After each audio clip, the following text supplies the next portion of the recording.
Welcome to Trench Diaries. This is Stuka Pilot, part 14. Shortly before the middle of January, we get alarming reports that the Soviets have launched an offensive from the bridgehead at Baranov and have already made a deep penetration thrusting towards Silesia. Silesia is my home. I request an immediate transfer of my wing to this sector of the front. No definite orders come through until January the 15th, when I am instructed to move the unit, with the exception of the 1st Squadron, to Udetfeld in Upper Silesia. Being short of transport aircraft, we take the first shift and the armorer personnel with us on board our Ju-87s so as to be ready for operations the moment we arrive, landing en route at Olmütz to refuel. When we are over Vienna, the skipper of the anti-tank flight comes through over the radio. I must land immediately, engine trouble. I am very annoyed at this, not so much because I can make a shrewd guess that the fact that his fiancée lives in Vienna has contributed to the misbehavior of his engine, as because my operations officer, Pilot Officer Weisbach, is traveling in his aircraft. This means that Weisbach will not be with me when we land on our new airfield, and I shall again have to be bothered with that confounded telephone. We approach our destination above the familiar snow-clad slopes of the Sudeten. Who would ever have thought I should one day be flying an operation over this region? When we were over the endless steppes of Russia, 1,250 miles from home, and the first retreat became necessary, we used to say jokingly, "If this goes on, we shall soon be based on Krakow." We regarded this town as the typical high-quality supply base with all the amenities associated with such a town and possessing a certain attraction for some, at least for a few days. Now our jest has actually come true, even worse. Krakow now lies a long way behind the Russian lines. We land at Udetfeld. I learn very little from the air division stationed here. The situation is confused, communications with our forward units being mostly cut. They tell me that Russian tanks are already 25 miles east of Częstochow, but nothing is yet known for certain, as is always the case when things have got out of hand. The Panzer Fire Brigade in this sector, the 16th and 17th Armored Divisions, is at the moment isolated and fighting desperately for its existence, unable to come to the aid of the other divisions. The Russian drive seems again to have been mounted on a massive scale.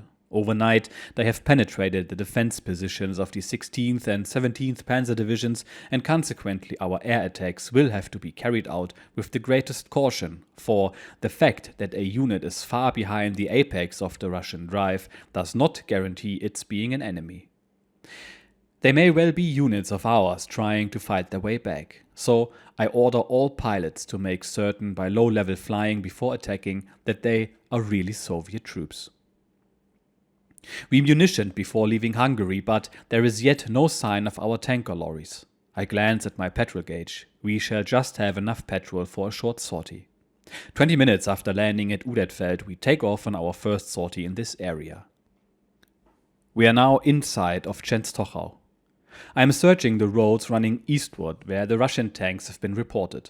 We fly low over the houses of the town, but what on earth is going on there? There is a tank moving along the main street. It is followed by a second and then a third. They look very much like T-34s, but surely that is not possible.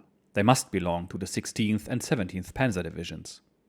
I circle round once more. Now, no mistake is admissible. They are T-34s, sure enough, with infantry perched on top of them. There is no doubt that they are Ivans. They cannot be captured enemy tanks which we are using to supplement our own, for if this were so, they would identify themselves by firing signal shells or showing the swastika. My last hesitation is dispelled when I see that the snipers mounted on them are opening fire at us. I give the order to attack.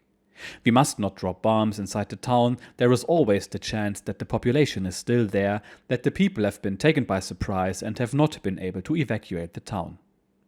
The high trolley cables and the tall houses with wireless aerials and other obstructions make low-level attack with our cannon-carrying aircraft extremely difficult. Some of the T-34s career in circles round the blocks of houses, so that one is apt to lose sight of them when coming in to dive. These tanks must have come from somewhere. The first of them certainly did not enter the town alone. We fly on eastward, following a railway line and a road. Only a few miles beyond the town, the next party of tanks are rolling forward in front of a convoy of lorries with infantry, supplies, and AA guns. Here in the open country, we are in our element and give the tanks an unwelcome surprise. Gradually, the light begins to fall and we return to base. A-tanks are burning and we have run out of ammunition. We've never taken our task lightly, but we may perhaps have been inclined to regard these tank hunts as a kind of sport. Now I feel it has ceased to be a game. If ever I see another tank after I have used up all my ammunition, for 2 pins I would rather ram them with my aircraft. I am seized with an uncontrolled fury at the thought that this horde from the steppes is driving into the very heart of Europe. Will anyone ever be able to drive them out again? I don't know. Today they have powerful allies supporting them with material and the creation of a second front. Will not poetic justice one day bring a terrible retribution? We are out from dawn till dusk, irrespective of losses, regardless of opposition and bad weather. We are involved in a crusade. We have become very taciturn between sorties and in the evenings. Everyone carries out his duty in tight-lipped silence, ready if need be to lay down his life. Officers and men are conscious of a vital current, uniting them in the spirit of comradeship without distinction of rank and class. It has been that way with us always. On one of these days, a wireless priority message from the Reichsmarschall summons me immediately to Karin-Hall.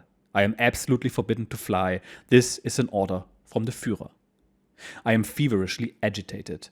To have to miss a day's flying and go to Berlin with the situation what it is? Impossible. I just won't do it. At this moment I feel answerable only to myself. I ring up Berlin between 2 sorties with the intention of asking the Reichsmarschall to grant me a reprieve until the present crisis is past. Relying on the Führer's latest concession, I must obtain leave to continue flying. I cannot look on. It is unthinkable. The Reichsmarschall is not there. I try to contact the chief of the general staff. They are all in conference with the Führer and so unreachable. The matter is urgent. I am anxious to leave no stone unturned before wittingly disobeying the orders. As a last resort, I ring up the Führer. The switchboard operator at the Führer's headquarters does not seem to understand me and presumably jumps to the conclusion that I wish to be connected with some general or other. When I repeat that I want my call put through to the Führer himself, the voice inquires, "What's your rank?" "Corporal," I reply. Somebody at the other end of the line laughs as if he understood the joke and puts me through. Wing Commander von Below answers. "I know what you want, but I beg you not to exasperate the Führer. Hasn't the Reichsmarschall told you?" I reply that this is the reason for my ringing up and describe the seriousness of the present situation. It is no use. He advises me in all events to come to Berlin and talk to the Reichsmarschall. He believes he has a new assignment for me. Furious because for the moment I am baffled, I hang up. A hush descends upon the conversation in the mess. Everyone knows that when I am boiling over, it is best to let me simmer down in silence. Tomorrow we are to move to Klein Eiche. I know the district well. Our tank acquaintance Count Strachwitz lives nearby. The best way to forget my distress at this new move is to fly to Berlin to see the Reichsmarschall. He receives me at Karin-Hall. I am struck by his irritability and lack of geniality. We have our talk during a short walk in his forest. He opens up at once with his heaviest guns. "I went to see the Führer about you a week ago, and this is what he said. When Rudel is here, I have not the heart to tell him that he must stop flying. I just cannot do it. But what are you, the Commander-in-Chief of the Luftwaffe, for? You can tell him, I cannot. Glad as I am to see Rudel, I do not want to see him again until he has reconciled himself to my wishes. I am quoting the Führer's words, and now I am telling you. Nor do I want to discuss the matter any further. I know all your arguments and objections." This is a stunning blow. I take my leave and fly back to Klein Eiche. On the journey, my mind is full of the last hours. I know now that I shall have to defy the order. I feel it my duty to Germany, to my native land, to throw into the scales my experience and my continued personal effort. Otherwise, I should seem a traitor to myself. I shall go on flying, whatever the consequences may be. The wing flies a sortie in my absence. Pilot Officer Weisbach, whom I have grounded because I need him as operations officer, goes out on a tank hunt with Warrant Officer Ludwig, a first-rate gunner and holder of the Knight's Cross of the Iron Cross. They fail to return, a loss to us of two invaluable comrades. These days we must give everything we have, we cannot spare ourselves. To me these operations are a greater strain than ever before because my disobedience to an order of the Supreme Commander preys on my mind. If anything should happen to me, I should be refused military honors and be disgraced, the thought often worries me. But I cannot help it. I am in the air from morning till night. All my officers have been tipped off that if I am wanted, I am not flying but have just gone out. Individual claims of tanks destroyed have always to be entered on the daily returns, sent every evening to the group and the air command, naming the gunner in every case. Since the new order grounding me has been in force, my claims are no longer included but are credited to the unit as a whole. Hitherto, claims have been entered in this category only when two separate gunners have attacked the same tank when, in order to avoid duplication, the claim was reported under the heading Name of Gunner Doubtful, Success Attributed to Unit. Latterly, we have constant queries from higher levels pointing out that we have previously always been able to give the gunner's name, while this sudden large entry under joint account. At first, we get out of it by saying that now whenever one of us spots a tank, we all dive onto it simultaneously as everyone wants to be in at the kill. One day during my absence on a sortie, a spy in the person of an officer of the Luftwaffe turns up to investigate and pumps my operations officer, who, after exacting a promise that he will keep it under his hat, lets the cat out of the bag. On top of this, a general catches me once at Krotkau airfield, to which we have recently been moved just as I return from a sortie. He does not believe my assurances that it was only a short test flight, but it doesn't matter, for he tells me he has seen nothing. I was soon to discover, however, that the truth had filtered through to the High Command. One day, soon after the General's visit, I am again credited in the war communique with 11 tanks destroyed, and simultaneously another long-distance call summons me to Karinhal. I fly there and meet with a very disagreeable reception. The Reichsmarschall's first words are: "The Führer knows that you are still flying. I presume you have realized that the news has reached him from yesterday's communique. He has told me to warn you to give it up once and for all. You are not to embarrass him by forcing him to take disciplinary action for disobedience to an order. Furthermore, he is at a loss to reconcile such conduct with a man who wears the highest German decoration for gallantry. It is not necessary for me to add any comments of my own." I have heard him out in silence.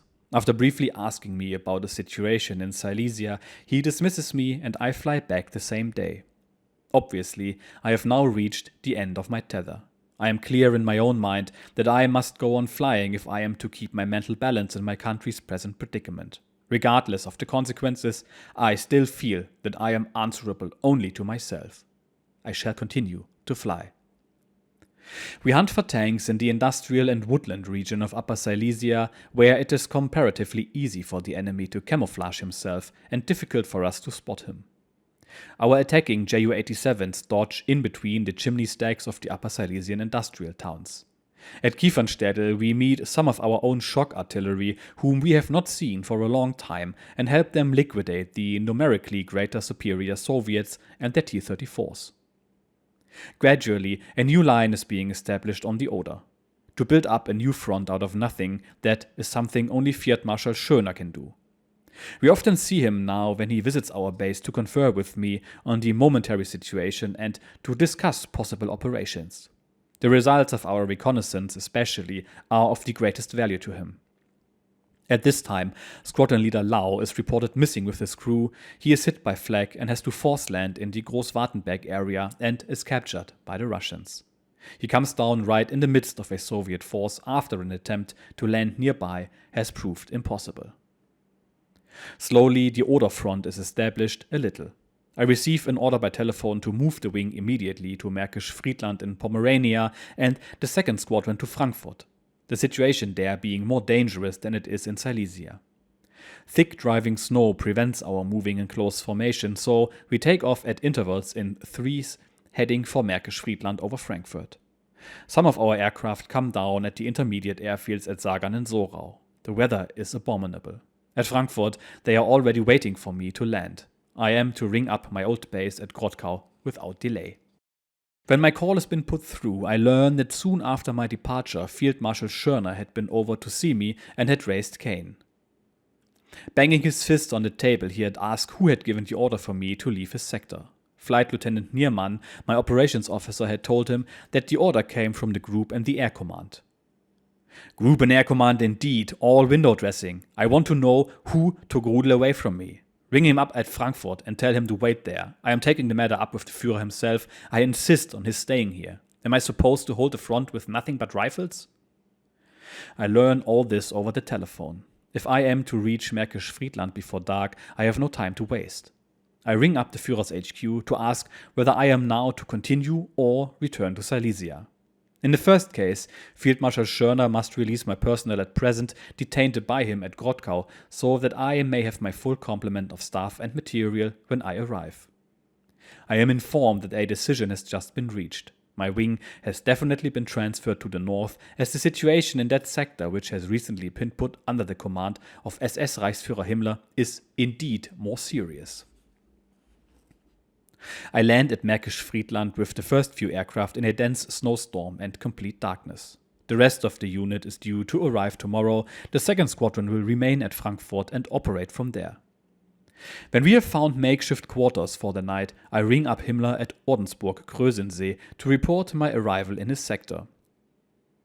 He is pleased that I am here and that he has won the duel with Field Marshal Schörner. He asks me what I would like to do now. The time is 11 p.m., so I reply, go to sleep. For I want to be out early to get a general picture of the situation. He thinks differently. I can't sleep, he says. I tell him that he is not the one to go fly tomorrow morning and that when one is flying without intermission, sleep is indispensable. After much palaver, he tells me that he is sending over a car to fetch me as soon as possible. As in any case I am short of fuel and ammunition, an introduction to the new sector by its commander may at least simplify a number of organizational problems. On the drive to Ordensburg, we are stuck in a snowdrift. When I get there at last, it is 2 a.m. I first see his chief of staff, with whom I have a long talk about the situation and general matters.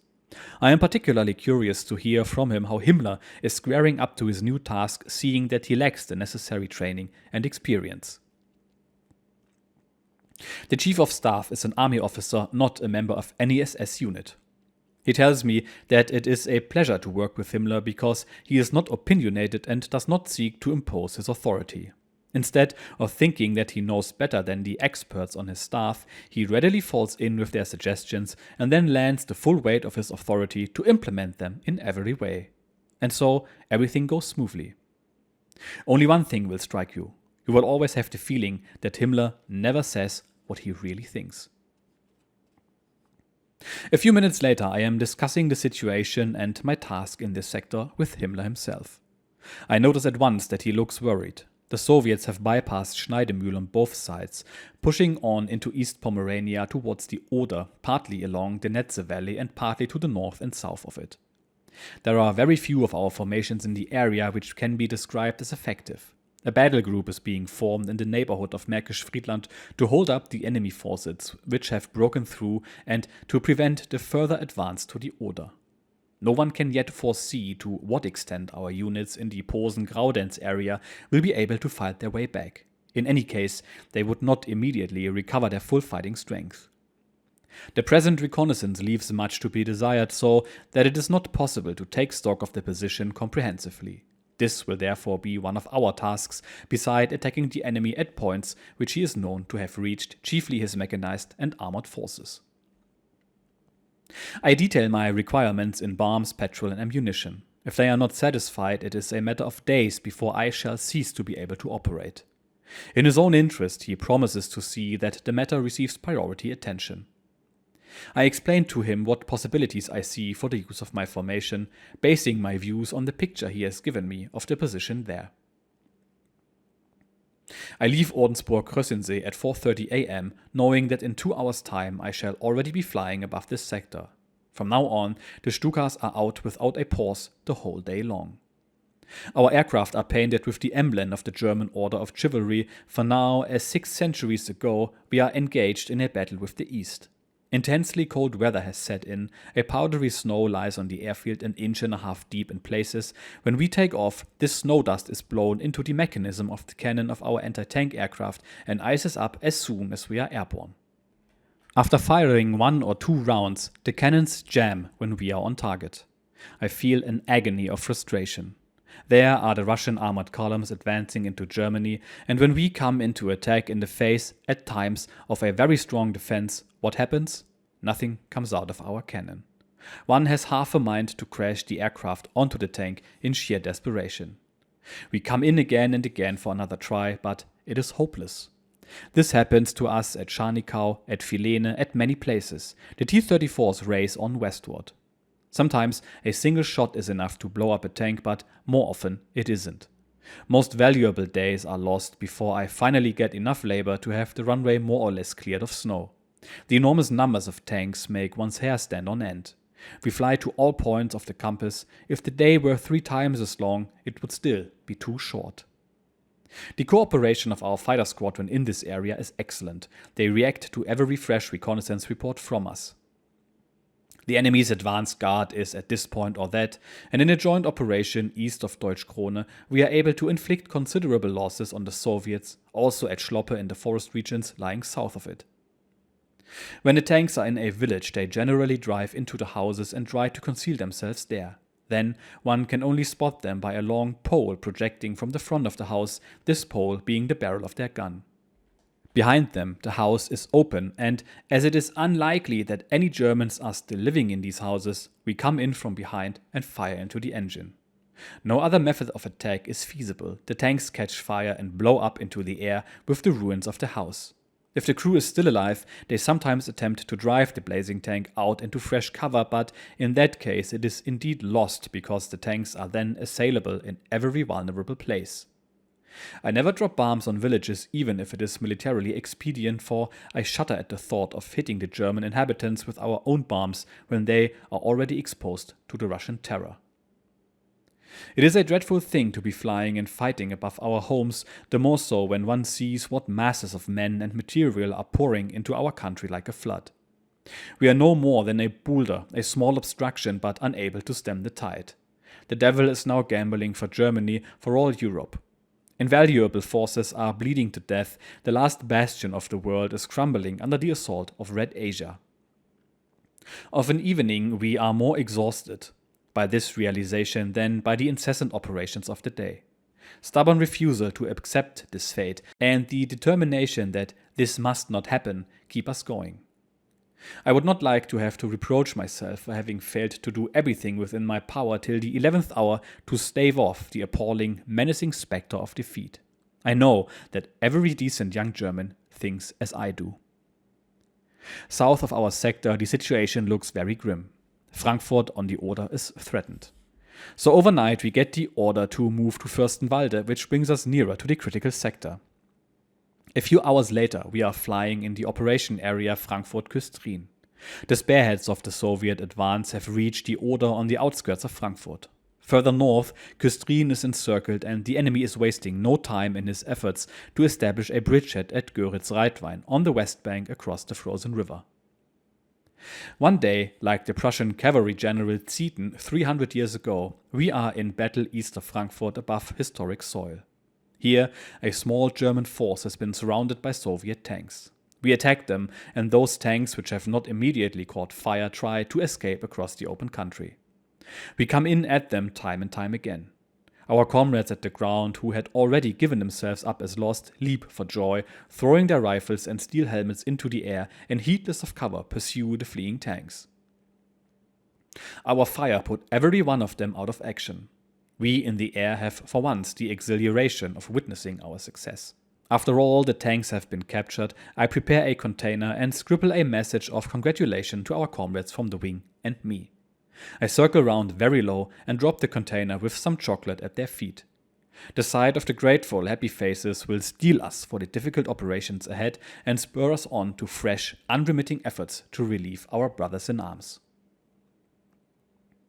Unluckily, the first days of February are very cold. At many places, the Oder is frozen so hard that the Russians are able to cross the river. For stability, they lay planks on the ice, and I often see vehicles driving over them. The ice does not seem to be strong enough yet to bear the weight of tanks. As the Oder front is still in flux and there are gaps in the line where there is not one German soldier to oppose them, the Soviets are successful in establishing several bridgeheads, one, for example, at Reitwein. Our panzer forces, which are brought up too late, arrive to find a strong enemy already lodged with heavy artillery on the west bank of the Oder. His crossing places are powerfully protected by flak from the first day. Ivan is accurately informed of our presence in this sector. My orders are to destroy all bridges day after day so as to delay the enemy and to give us time to bring up reinforcements and material from the rear. I report that at the moment this is more or less pointless because it is possible to cross the Oder almost anywhere. The bombs crash through the ice, leaving relatively small holes, and this is the sum total of our achievement. I am for attacking only recognized enemy targets on both sides of the river or the traffic crossing it, but not the so-called bridges, of which, in point of fact, there are none.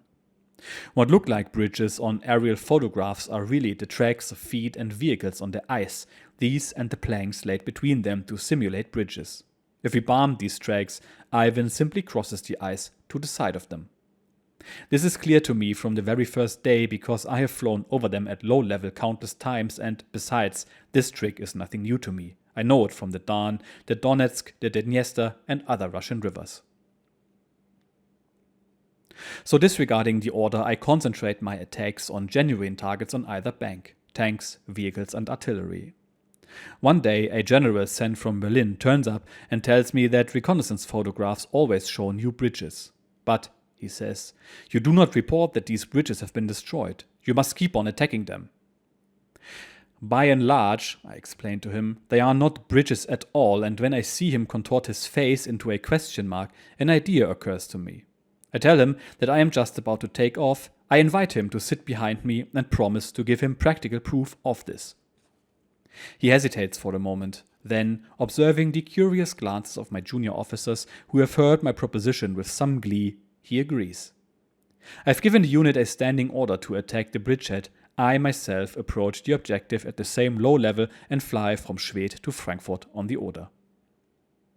At some points we encounter quite respectable flak, and the general soon admits that he has now seen for himself that the bridges are in fact tracks. He has seen enough. After landing, he is as pleased as Punch that he has been able to convince himself and can make his report accordingly. We are quit of our daily bridge chore. One night, Minister Speer brings me a new assignment from the Führer. I am to formulate a plan for its execution. Briefly, he tells me, the Führer is planning attacks on the dams of the armament industry in the Urals. He expects to disrupt the enemy's arms production, especially for tanks, for a year. This year will then give us the chance of exploiting the respite decisively. You are to organize the operation, but you are not to fly yourself. The Führer repeated this expressly. I point out to the minister that there must surely be someone better qualified for this task, namely in long-distance bomber command, who will be far more conversant with such things as astronomical navigation, etc. I am merely trained in dive bombing and therefore have quite a different kind of knowledge and experience. Furthermore, I must be allowed to fly myself if I am to have an untroubled mind when briefing my crews. The Führer wishes you to do it, objects Speer. I raise some fundamental technical questions regarding the type of aircraft and the kind of bombs with which this operation is to be carried out.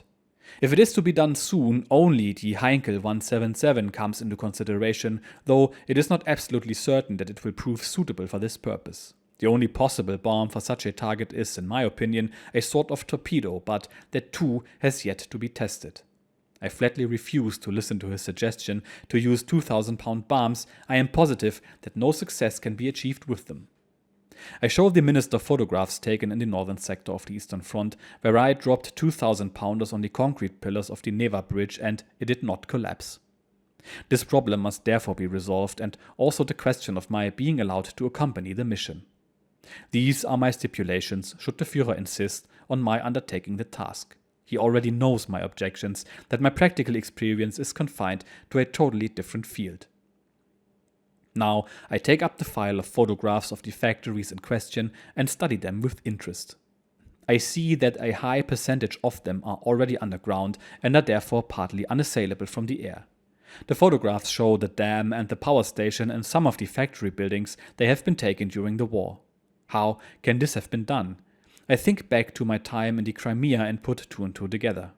When I was stationed at Sarabus and keeping myself fit by a little putting the weight and discus throwing after operations, a black painted aircraft often used to land on the airfield, and very mysteriously passengers alighted. One day, one of the crew told me under the seal of secrecy what was going on. This aircraft carried Russian priests from the freedom-loving states of the Caucasus who volunteered for important missions for the German command. With flowing beards and dressed in clerical garb, each of them carried a little packet in his chest, either a camera or explosives according to the nature of his mission. These priests regarded a German victory as the only chance of regaining their independence and with it their religious liberty. They were fanatical enemies of world Bolshevism and consequently our allies. I can still see them, often men with snow-white hair and noble features as if chiseled out of wood.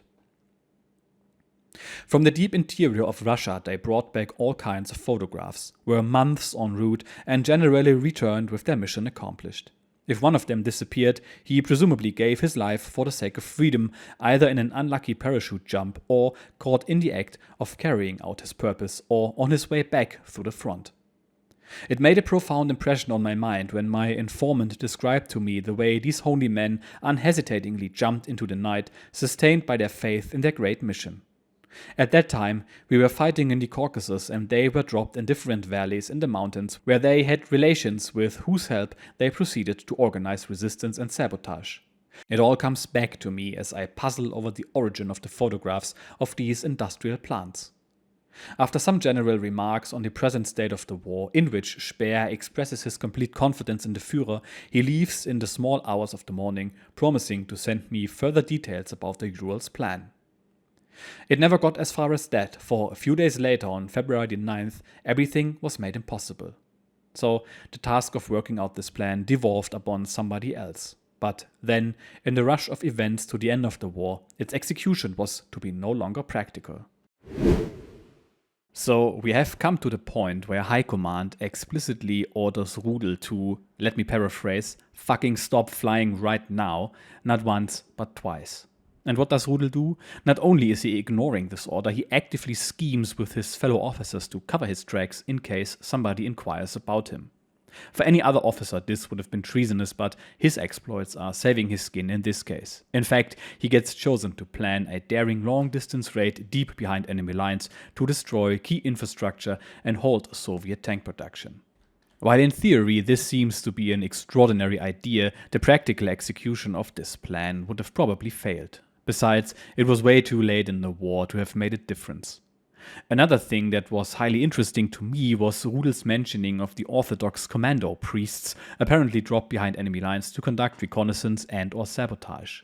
I did some research because I've never heard about this before, but came up short with this specific operation. I'd guess, however, that they were part of Operation Zeppelin, an effort to recruit Russian and other Eastern nations prisoners of war to become spies and saboteurs. The thing is that these missions were so highly classified, and even after the war the documents were kept under tight lock up until 1974, so details are hard to come by. But they did exist, so there you go. Again, it was called Operation Zeppelin if you want to look it up. Now, our author calls the next chapter his fateful day, and you can imagine why that is. We shall see how he describes this incident in the next episode. See you then. Cheers.